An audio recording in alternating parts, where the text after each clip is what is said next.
Praise the Lord. परमेश्वर का धन्यवाद हो, उसने एक अवसर दिया उसके वचन में से सीखने का। आइए आज का वचन हम निकालेंगे न्यायों की किताब और उसका 13वां अध्याय। ये समय मैं आपको बता देता हूँ कब का है।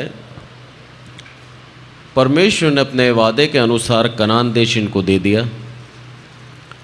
अभी राजशाही नहीं हुए हैं, यहाँ पर राजा नहीं आए और यहाँ पर न्याय करने के लिए न्यायी हुआ करते थे। और इन न्यायियों के बीच में एक सुप्रसिद्ध न्यायी जिसके विषय में आज हम देखेंगे वो शिमशोन, उसके विषय में आज पढ़ेंगे। तो 13वां अध्याय निकालें और उसकी पहली 2 आयत पढ़ें। इज़राइलियों ने फिर यहोवा की दृष्टि में बुरा किया, इसलिए यहोवा ने उनको पलिश्तियों के वश में 40 वर्ष के लिए रखा। दानियों के कुल का सोरावासी मानोह नामक एक पुरुष था, जिसकी पत्नी के बांझ होने के कारण कोई पुत्र न था। धन्यवाद। ये समय देखिए आप, परमेश्वर की दृष्टि में बुरा किया। परमेश्वर ने उनको कितने सालों के लिए डाल दिया? 40 साल। हम हमारे जीवन को जांचें। यदि आज हम अपने जीवन से उसके लिए भलाई नहीं कर रहे हैं या उसकी दृष्टि में आज भी हम बुरा ही कर रहे हैं, हमें पाप की गुलामी में डाल सकता है। जीवन भर हम नहीं निकल पाएंगे उससे। 40 साल बहुत लंबा पीरियड होता है। परमेश्वर की दृष्टि में बुरा करना क्या है मालूम है? उसका भय ना मानना। जब हम परमेश्वर का भय नहीं मानते तो हम परमेश्वर की दृष्टि में बुरा करते हैं। और भय मानने का मतलब परमेश्वर की आज्ञा के अनुसार, उसकी इच्छा के अनुसार चलना। इस्राएलियों के विषय में हम कई बार कई पद ये बताते हैं कि अब प्रभु का इन्होंने क्या करा? दिल दुखाया, फिर परमेश्वर के मार्गदर्शन से ये दूर चले गए। बार बार हम इस्राएलियों के विषय में पढ़ते हैं और कई बार दिमाग में आता है, क्या ये इस्राएली सच में इतने रिबेलियन थे, विरोधी थे कि बार बार परमेश्वर के विरोध चले जाते थे? यदि हम अपने जीवन को देखें तो कई बार हमारे अपने जीवन से भी हम ऐसा ही करते हैं, पर उसको लिखा नहीं जा रहा, इसीलिए हम अपने आप को धर्मी मानते हैं। यदि हमारे हर एक बुरे काम जो हमने किए हैं लिख दिए जाए तो हम इस्राएलियों से कहीं पीछे नहीं हैं। इस्राएलियों के विषय में इसलिए लिखा ताकि इस्राएलियों को देखकर हम सीख जाएं, उनकी गलतियों से आज अपने आप को सुधार लें। उसमें लिखा है कि उन्होंने बुरा किया और बुरा करने की दृष्टि क्या थी मालूम है? बुरा करने का जो नतीजा था, परमेश्वर का आत्मा उनके पास से चला जाता था। 40 साल छोड़ दिया उनको गुलामी के अंदर, पर उसके बावजूद भी जब भी वो दुहाई देते थे, प्रभु का आत्मा, प्रभु का वचन उनके पास आता था। ये प्रभु बंधा हुआ है अपने उस एग्रीमेंट से, जो एग्रीमेंट उसने करा था। आज भी उस एग्रीमेंट से वो बंधा हुआ है। हमारी बुराइयों के बावजूद भी बार बार हमारी मदद क्यों करता है? क्योंकि उसने वाचा कर रखी है हमसे। तुझे हर एक बार मैं सुरक्षा दूंगा, उसने वाचा से बंधा हुआ है। हम वाचा तोड़ के कई बार अपनी इच्छा पूरी करते हैं। यहाँ पर शिमशोन की उत्पत्ति कैसे हुई, उसका जन्म कैसा हुआ, उससे पहले क्या दृश्य बताया कि वो जो महिला थी वो क्या थी? बांझ थी, बच्चा पैदा नहीं कर सकती। उस स्त्री को एक पुत्र दिया और उस पुत्र देने के बाद उसकी कोई कंडीशन थी, वो कंडीशन भी लिखी है 7वीं आयत में। उसने क्या लिखा? परंतु उसने मुझसे कहा, स्त्री कह रही है अपने पति से, सुन, तू गर्भवती होगी और तेरा एक पुत्र हो, बेटा होगा, इसलिए अब ना तो दाख मधु या किसी भांति की मदिरा पीना और ना कोई अशुद्ध वस्तु खाना, क्योंकि वह लड़का जन्म से मरण के दिन तक परमेश्वर का नाजिर रहेगा। कितनी बड़ी आशीष दे दी उसको। एक बांझ स्त्री के लिए उसको पुत्र मिल जाना एक बहुत बड़ी आशीष है। उसकी नामधराई खत्म कर दी। दुनिया में जो उसको चिढ़ाते थे लोग, वो चीज़ खत्म हो गई है। अब उसको एक आशीष दे दी, और आशीष के साथ साथ क्या बोला, ये शिमशोन जो है वो परमेश्वर का नाजिर होगा, परमेश्वर के सामने रहेगा, परमेश्वर की इच्छा के अनुसार इसको चलना है। और आगे कंडीशन भी दी, इसके सर के ऊपर कभी उस्तरा मत लगाना, इसके बाल मत काटना। हम पूरी कहानी जानते हैं, पर आज इस कहानी से हम सीखेंगे प्रभु क्या सिखाना चाहता है। शिमशोन नाम का एक व्यक्ति जो बहुत ही सुप्रसिद्ध हुआ न्यायियों के समय में, उसकी जीवन से आज हम सीखना चाहते हैं कि प्रभु आज हमें क्या सिखाना चाहता है उससे। परिस्थिति देखिए आप, जो पैदा नहीं कर सकती थी उससे एक ऐसा प्रतिफल आया जिसने इस्राएलियों का न्याय किया। जहाँ जहाँ प्रभु ने ऐसे लोगों को उत्पन्न किया है जहाँ पर वो बिल्कुल बांझ थी, पैदा नहीं कर सकती, और ऐसा जन्म दिया उस पुत्र को, और उसने कुछ विशेष ही किया है। आप देख लिए, इसहाक से पूरी इस्राएली जाति बना दी, सारा बांझ थी। यदि हम यूहन्ना की माँ को देखें तो वहाँ पर भी उस स्त्री के बच्चा नहीं था। यदि हम शमूएल की माँ को देखें तो वहाँ भी उस स्त्री को बच्चा नहीं हो रहा था, और प्रभु ने उस बच्चे को दिया और अपने कार्य के लिए इस्तेमाल किया। यह है परमेश्वर की महिमा। परमेश्वर इस तरह से कार्य करता है जो हमारी समझ के बाहर है, हम सोच नहीं सकते। जहां तो लोग यूं कह रहे हैं कि इसके पुत्र नहीं हो सकता, वहां पर पुत्र भी दिया, और इतना शूरवीर, इतना सम्मानित कर दिया कि उसका वह नाम बाइबल के अंदर आ गया। यहां पर आगे जब हम पढ़ते हैं तो 14वां अध्याय निकालें और पहली आयत में पढ़ता हूं। यहां पर क्या बोलता है, शिमशोन तिम्ना को गया और तिम्ना में एक पलिस्ती स्त्री को देखा। आज भी जब हम मैप में देखते हैं इसराइल को कि चारों तरफ दूसरे अन्य लोग हैं, इसराइल बीच में, गाजा अलग, पलिस्तियों से घिरा हुआ है। परमेश्वर की योजना देखिए आप, हमें उस जगह पे स्थापित करता है जहां हमारे चारों तरफ कौन है, शत्रु हैं, और अपनी महिमा हमें बढ़ाकर वो साबित करता है, अपनी सामर्थ्य दिखाता है वहां पर, और बताता है तुझे उन शत्रुओं के बीच में रखकर भी मैं बढ़ा सकता हूं। उन शत्रुओं के रहते हुए भी तेरे को कोई हानि नहीं पहुंचा पाएगा। समय यहां पर साफ लिखा है कि 40 वर्ष तक ये क्या थे, उनके अधीन थे, उनके ऊपर पलिस्तियों ने इनके ऊपर हुकूमत कर रहे थे, घेर रखा था। उन्हीं पलिस्तियों की एक स्त्री जिससे परमेश्वर की इच्छा से शिमशोन ने शादी करी। तिम्ना गया और वहां जाकर एक स्त्री को देखा और अपने पिता के जिद करने लगा, बोला मेरी शादी करा दे। जबकि पिता ने समझाया कि हम नहीं कर सकते, ऐसा वचन के खिलाफ हो जाएगा, पर उसके बावजूद भी शिमशोन ने उससे क्या करा, जिद करी। और जब आयत हम पढ़ते हैं 4थी आयत, तो इसके अंदर क्या लिखता है कि 3रे का मैं थोड़ा आधा पोर्शन पढ़ता हूं। शिमशोन ने कहा अपने पिता से कहा, उसी से मेरा विवाह करा दे क्योंकि मुझे वह अच्छी लगती है। उसके माता पिता न जानते थे कि यह बात परमेश्वर की ओर से है। सबसे बड़ी बात कि ये बात जो शिमशोन कर रहा है, ये बात किसकी ओर से, परमेश्वर की ओर से। हमारी गलतियां भी प्रभु जानबूझ के कराता है, उसके बाद क्या हम करने वाले हैं, कहाँ से आशीष आने वाली है, वह प्रभु जानता है।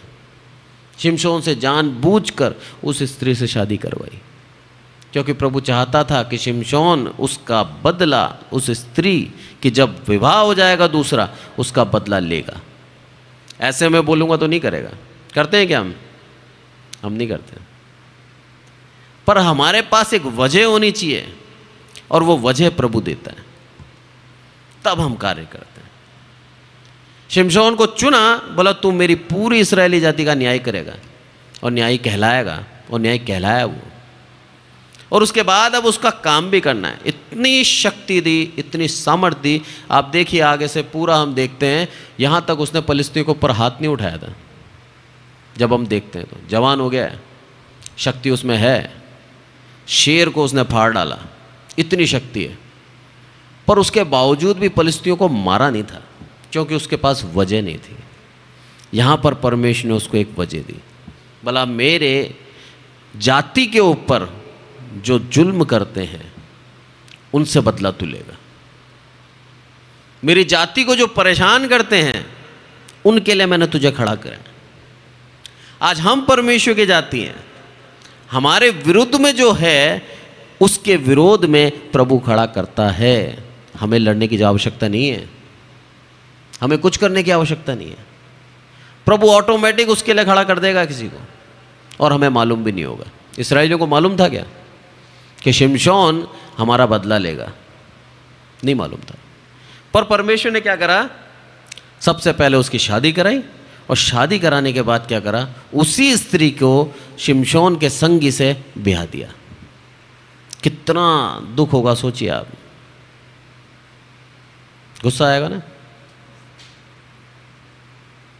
गुस्से में हम क्या करेंगे, उसका बदला लेंगे।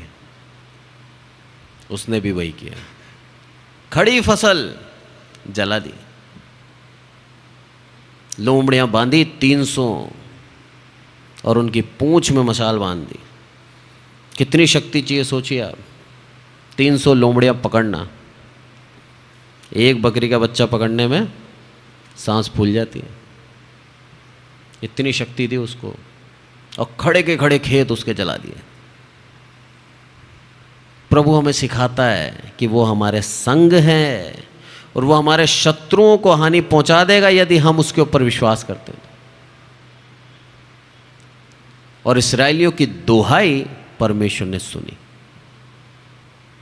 यहां पर जब हम देखते हैं तो 15वीं आयत में, 15वें अध्याय में यहां पर लिखा है, 3री आयत में, शिमशोन ने उन लोगों से कहा, अब चाहे मैं फलिस्तियों की हानि भी करूं तो भी उनके विषय में मैं निर्दोष ही ठहरूंगा। बोला मैं हानि भी कर दूंगा ना, मैं निर्दोष ठहरूंगा, क्योंकि तुमने मेरे साथ पहले गलत किया। यदि परमेश्वर, यदि इस्राएली लोग शिमशोन के पास जाते, मेरा एक विचार है बस, और उससे कहते कि जा मार दे इनको, मारता वो? नहीं मारता। क्यों मारेगा? उसके पास वजह ही नहीं थी। कितनी बड़ी वजह दी परमेश्वर ने इस्राएल का बदला लेने के लिए। जब इस अध्याय को हम पढ़ते हैं, 15वें अध्याय को, तो इसके अंदर लिखा है 300 लोमड़े लिए उसने, और पूंछ बांधी और छोड़ दिया जंग, पूरे के पूरे खेत जला दिए। कितना गुस्सा, कितनी आग लगी होगी फलिस्तियों के दिल में कि शिमशोन ने क्या करा। और वो हुआ, और उन्होंने क्या करा, शिमशोन को मार डालने के लिए इस्राएल के ऊपर चढ़ाई कर दी। घबरा गए इस्राएली, भयभीत हो गए। बोला अब क्या करें हम? परिस्थिति देखिए आप। करा किसने? शिमशोन ने। हर्जाना किसको उठाना पड़ रहा है? पूरे यहूदियों को। पर जब ऐसा हुआ तब यहूदी ने क्या करा? बोला हम क्या करेंगे, तेरे को बांध के सौंप देंगे। बोला तेरे कारण हम नहीं मरेंगे। क्या विश्वास योग्यता है ना, क्या आपसी प्रेम है। हम मसीह है ना, पर जब परेशानी आती है तो तूने करा, तू उठा भाई, हम तेरे साथ नहीं है। जबकि चाहते तो ये परमेश्वर से प्रार्थना कर सकते थे। उस परमेश्वर के ऊपर इनका विश्वास खत्म हो चुका था। डरते थे, दुहाई देते थे, पर ये समझ नहीं पाते थे परमेश्वर कैसे लड़ेगा। और शिमशोन ने क्या बोला? बोला तुम क्या करना है, मुझे मारना मत, बस दे देना। बोला मैं तुम्हें मारना, अगर तुम मारोगे तो हो सकता है मेरा हाथ उड़ जाए और मैं तुम्हें मार दूं, शायद ये हो सकता है। बोला तुम मुझे मारना मत। यहाँ पर हम पढ़ते हैं 15वीं अध्याय और 11वीं आयत पढ़ें। तब 3000 यहूदी पुरुष एताम नामक चट्टान की दरार में जाकर शिमशोन से कहने लगे क्या तू नहीं जानता कि पलिश्ती हम पर प्रभुता करते हैं? फिर तूने हमसे ऐसा क्यों किया है? उसने उनसे कहा, जैसा उन्होंने मुझसे किया था वैसा ही मैंने भी उनसे किया है। 12वीं में पढ़ें। उन्होंने उससे कहा, हम तुझे बांधकर पलिश्तियों के हाथ में कर देने के लिए आए हैं। शिमशोन ने उनसे कहा, मुझसे यह शपथ खाओ कि तुम मुझ पर प्रहार ना करोगे। धन्यवाद। बोला क्यों किया तूने? क्या तू नहीं जानता ये पलिश्ती हम पे प्रभुता कर रहे हैं? ये शत्रुओं के तले दबे हुए हैं हम, और उन्हीं शत्रुओं से तूने क्या करा? बैर कर लिया। क्या परिस्थिति है जीवन में? पहले से ही कोई हम पर प्रभुता कर रहा है और हम उसके विरुद्ध में आके खड़े हो जाएं। गुस्सा आएगा ना कि क्यों करा? अरे हम तो पहले उसके तले हैं, कभी भी मार देगा हमें, हम खुद उससे बच रहे हैं, और तूने क्या करा? उन्हीं से पंगा ले लिया, उन्हीं से युद्ध ले लिया, उन्हीं को चिढ़ा दिया तूने। बोला अब क्या करेंगे हम ये करेंगे कि तुझे बांध के दे देंगे ताकि तेरी वजह से हम पर कोई हानि ना आए। और उन्होंने ऐसे ही किया। जब ऐसा किया तो शिमशोन डरा नहीं। यही समय था परमेश्वर का उस बड़े आश्चर्य कर्म को दिखाने का। इसी समय परमेश्वर ने उसके ऊपर आत्मा दिया और वह आत्मा बल से उतरा। लिखा है वचन के अंदर, गधे की एक जबड़े की हड्डी लेकर उसने कितनों को मारा मालूम है? 1000 लोगों को मारा। ऐसे मारता क्या वो? नहीं मारता। 1000 लोगों को एक व्यक्ति ने मार डाला परमेश्वर के उस आत्मा के द्वारा।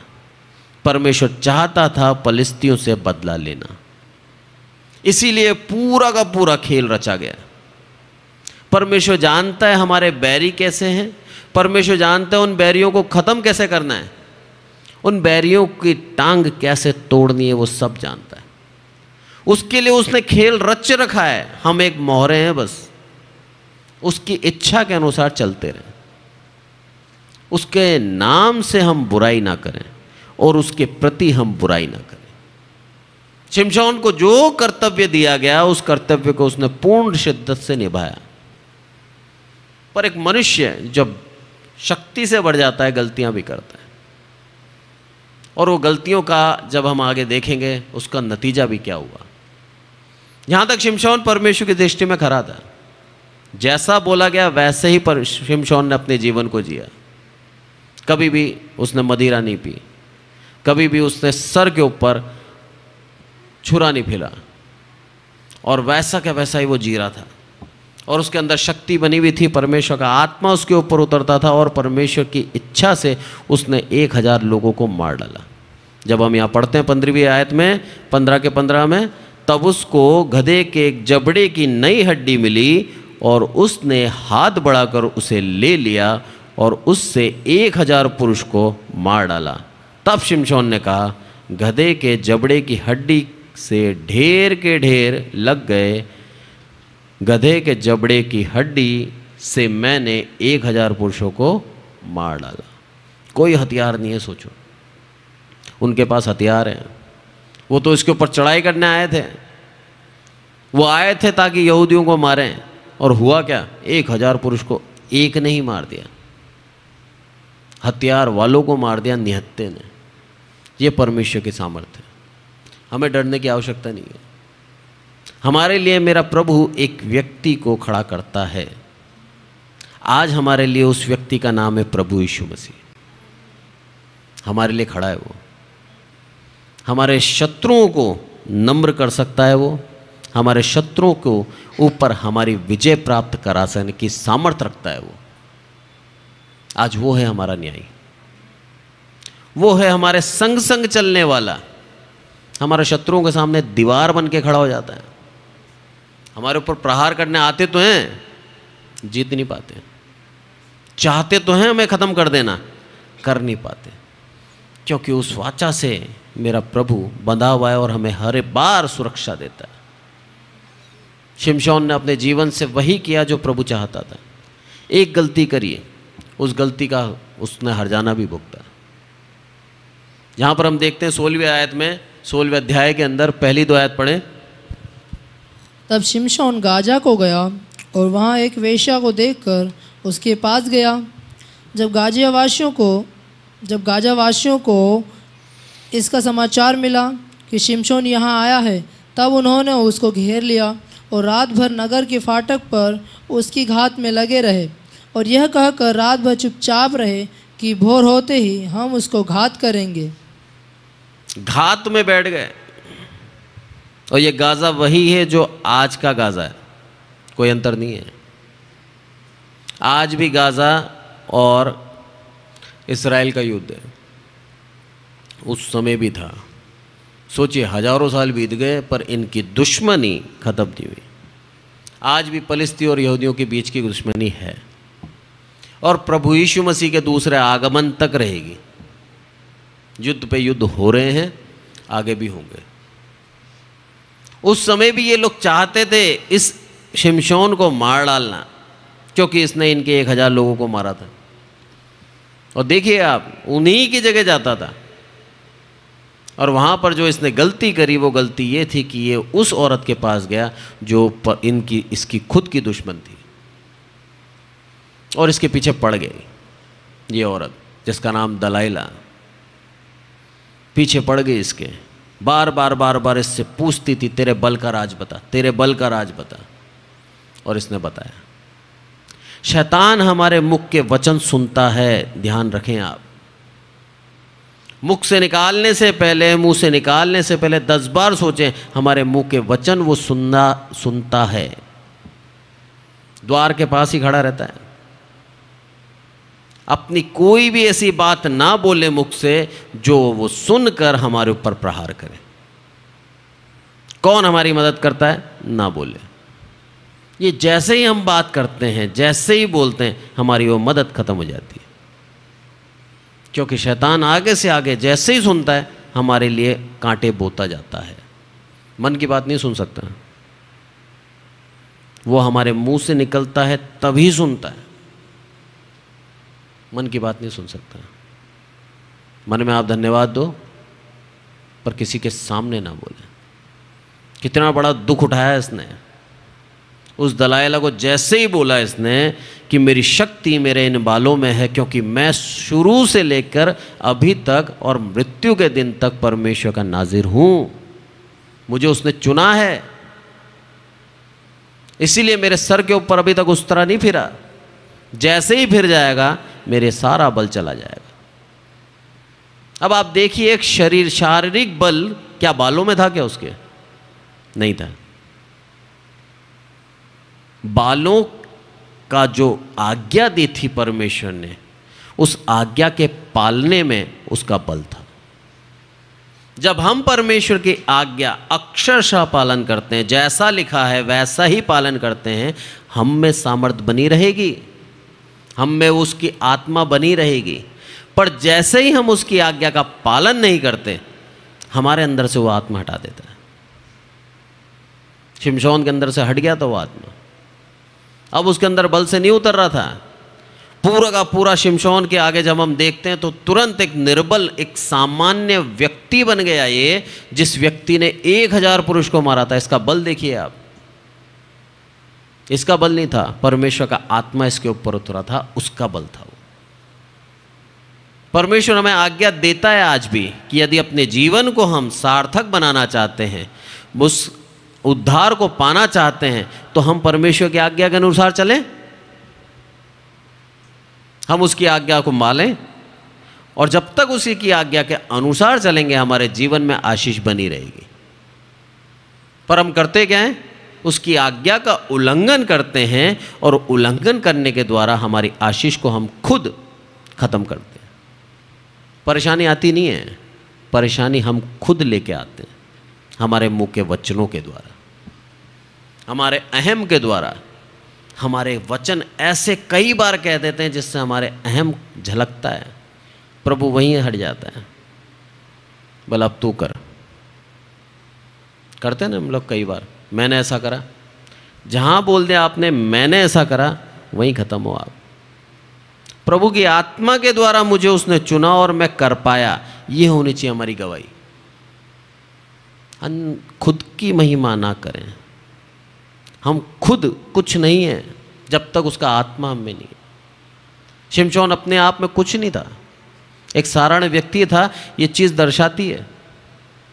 जैसे उसने अपने राज को बताया और दलाइला ने सबको कह दिया, बोला अब उसने क्या करा है, अपने मन का भेद बताया मुझे, अब तुम आ जाओ। और उन्होंने आते ही सबसे पहले क्या करा, ये आयत पढ़ें आप, पहले 16 का 17 पढ़ें।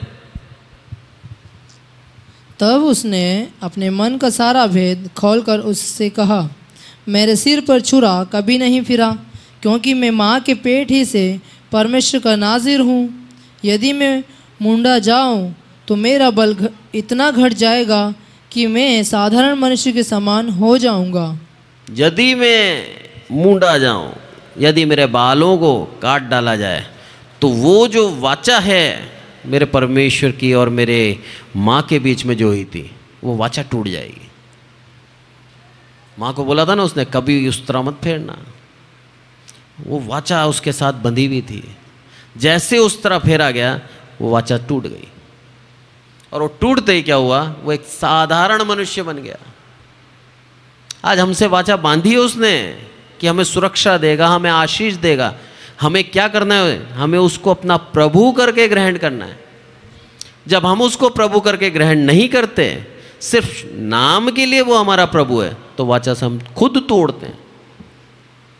फिर उसके बाद वो बंदिश में नहीं बंधा हुआ कि हमें आशीष देगा।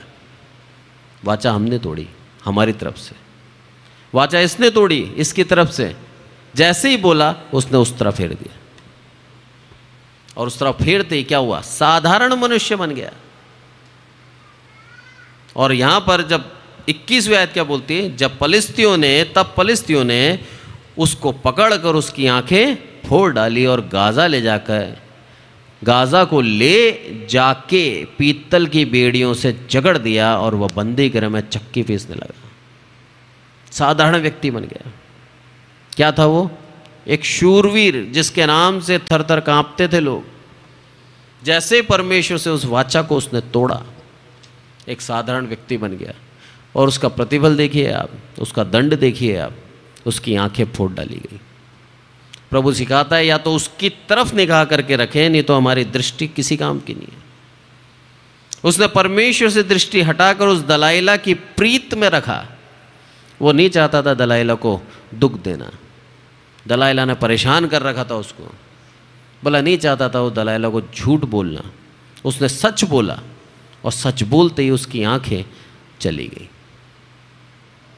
हम परमेश्वर के करीब यदि रहना चाहते हैं तो हमें उसकी ओर देखना है, ना कि हम संसार की ओर देखें। वो शारीरिक सुख में उस आत्मिक बल को भूल गया और परमेश्वर के ऊपर दृष्टि नहीं करी उसने। इसीलिए परमेश्वर ने उसकी दृष्टि छीन ली। पर यहां पर उसने दोहाई दी, और दोहाई देके बोलता है कि प्रभु एक बार दोबारा बल दे दे। प्रभु की दया देखिए आप, दोबारा बल दिया। जब हम हमारी गलतियों में फंस जाते हैं तो हमें सिर्फ यह करना है कि हमें उसकी दोहाई देनी है और दोबारा मांगना है, पश्चाताप करना है। यह है परमेश्वर की नज़दीकी में बने रहना। गलतियां सबसे होती हैं, बार बार करेंगे। हमारा मन के विचार हमें दोषी ठहराते हैं, करना तो बहुत दूर की बात। तो हमें पश्चाताप करना है, मांगना है उससे कि प्रभु जो मैंने गलत करा उसकी क्षमा तू मुझे दे। जैसे ही हम देते हैं वैसे ही वो क्षमा दे देता है। और उसने शिमशोन को क्षमा दी, उसको वही बल दोबारा दिया, क्योंकि वचन क्या कहता है, मूंडे जाने के बाद बाल फिर उगने लगे। उसका बल, उसकी वाचा वापस बंधने लगी, और जब वाचा बंध गई, बाल आ गए, तब 28वीं आयत पढ़ें। तब शिमशोन ने यह कहकर यहोवा की दोहाई दी, हे प्रभु यहोवा मेरी सुधि ले। हे परमेश्वर अब की बार मुझे बल दे कि मैं पलिश्तियों से अपनी दोनों आँखों का एक ही पलटा लूँ। बोला एक बार मुझे बल दे, बोला अब की बार दे दे। और उसने दोहाई दी। परमेश्वर ने उसको उसकी दोहाई सुन ली और उसको बल दिया। इसके पीछे कारण था, परमेश्वर पलिश्तियों से बैर रखता था और शिमशोन से प्रेम रखता था। उसने उस प्रेम के खातिर उसको पलटा लेने का एक मौका दिया, जबकि पलटे लेने का काम परमेश्वर का है। यहाँ पर परमेश्वर ने उसको दिया क्योंकि न्यायी के पद पे था वो, उसके पद का सम्मान रखा और उसको पलटा लेने का एक अवसर दिया। और सारे फलिस्तीनियों वो जो उस सभा में थे, जो उसका मजाक बना रहे थे, ना केवल उसका मजाक बना रहे थे पर उसके परमेश्वर का भी मजाक बन रहा था, उसका पलटा लिया प्रभु ने। कोई हमें नीचे नहीं गिराता, हमारे साथ हमारे जो नाम जुड़ा हुआ है उस नाम को नीचे गिराता है, प्रभु उसका पलटा लेता है। और शिमशोन को बल दिया और क्या बोलता है यहाँ पर कि प्रभु मुझे एक बार दे दे मेरी दोनों आंखें फोड़ने का, एक बार मैं पलटा लूँ, और उसको दिया।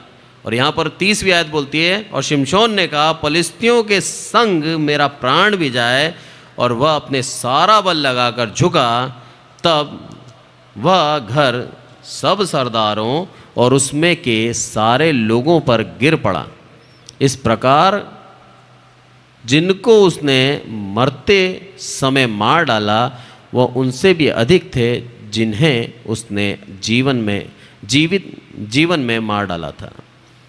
अब देखो 1000 तो अपन ने पहले गिन रखे, और कई और को पहले और मारा था कुर्तों के लिए। तो कितने लोगों को उसने मारा, उनसे कहीं अधिक अब मार दिया जब वो मर गया। पूरी कहानी को यदि हम ढंग से सीखें तो उसके अंदर आप देखिए परमेश्वर ने सिर्फ और सिर्फ शिमशोन के द्वारा फलिस्तियों से पलटा लिया है। और चाहता था प्रभु फलिस्तियों को ये बताना कि प्रभु कौन है, वो सामर्थी है। यहां पर क्या देखते हैं हम, सबको मार डाला उसने। और वचन कहता है कि जितने उसने जीवित रहते नहीं मारे उतने उसने मरने के बाद मार डाले। ये जब होगा जब परमेश्वर हमारे संग होगा।